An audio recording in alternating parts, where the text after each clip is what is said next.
ایک عورت دوڑتی ہوئی آئی اور گھر میں داخل ہونے کے بعد حضرت علی بن ابی طالب رضی اللہ تعالی عنہ کے پاس حاضر ہوئی اور کہنے لگی، کیا آپ کو پتا چلا ہے کہ حضور نبی کریم صلی اللہ علیہ وسلم کی طرف جناب فاطمہ سلام اللہ علیہا کا پیغام نکاح دیا گیا ہے؟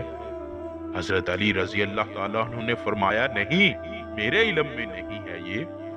تو آپ ایسا کیوں نہیں کرتے کہ نبی کریم صلی اللہ علیہ وسلم کے پاس تشریف لے جائیں؟ اللہ کے نبی اپنی بیٹی کا نکاح آپ سے کر دیں گے، لیکن میرے پاس تو کچھ بھی نہیں ہے۔ مولا علی نے جواب دیا، میں ان سے نکاح کیسے کر سکتا ہوں؟ عورت کہنے لگی، آپ حضور پاک صلی اللہ علیہ وآلہ وسلم کی خدمت میں پیش ہو کر جناب فاطمہ کا ہاتھ مانگے۔ عورت کے پرزور اصرار پر حضرت علی اٹھے اور حضور نبی کریم صلی اللہ علیہ وآلہ وسلم کی بارگاہ میں حاضر ہو گئے۔ دوستو، میں ہوں محمد کاشف، آپ دیکھ رہے ہیں کاشف وائس چینل۔ آج کی یہ ویڈیو ہمارے سلسلہ حضرت علی علیہ السلام کی 10ویں ویڈیو ہے۔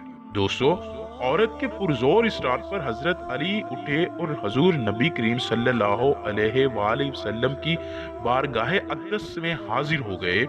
جب حضور کریم صلی اللہ علیہ وآلہ وسلم کی بارگاہ میں پہنچے تو روب و جلال کا ایک عجیب منظر دیکھا، جس کی وجہ سے کچھ بھی بول نہ سکے۔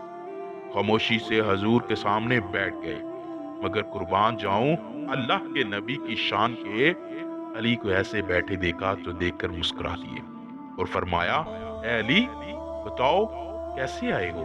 کیا کوئی کام ہے؟ مولا علی کچھ نہ بولے اور شرم و حیا کے مارے چپ رہے۔ نبی کریم صلی اللہ علیہ وآلہ وسلم نے حضرت علی کے کیفیت جان گئے اور خود ہی فرمانے لگے، علی، لگتا ہے تم فاطمہ کے لیے پیغام نکاح دینے آئے ہو۔ مولا علی سر مبارک جھکائے ہوئے ہی جواب دیا، جی حضور۔ تو حضور پاک صلی اللہ علیہ وسلم نے فرمایا، اے علی، تو اس کو حلال کرنے کے لیے تمہارے پاس کیا ہے؟ یہ سوال حق کے مہر سے متعلق تھا۔ حضرت علی نے جواب دیا، یا رسول اللہ، اللہ کی قسم میرے پاس کچھ نہیں۔ اچھا، تو اس زرہ سے متعلق بتاؤ جو میں نے ہتھیار کے طور پر تمہیں دی تھی۔ مولا علی نے جواب دیا، وہ تو میرے پاس ہے۔ تو رحمت دو جہاں رسول کریم صلی اللہ علیہ وآلہ وسلم نے ارشاد فرمایا، اس ذات کی قسم جس کے قبضے میں میری جان ہے، اس زرہ کی قیمت 400 درہم ہے۔ میں نے تمہاری شادی فاطمہ سے کر دی، بس تم مہر میرے پاس بھجوا دو۔ اللہ اکبر۔ اے علی، قربان جاؤں میں آپ کی قسمت پر۔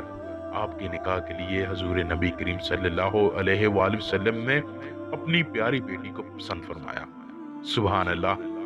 اللہ سے دعا ہے کہ وہ ہمیں اپنے بڑوں کا ادب کرنے والا بنائے اور آل اطہار کا سچا پکا غلام بنائے، آمین برحمتک یا الرحمن الرحیم۔ کمنٹ سیکشن میں آج کی ویڈیو کے متعلق کمنٹ ضرور کیجیے گا، چاہے آپ کو شیطان جتنا بھی روکے۔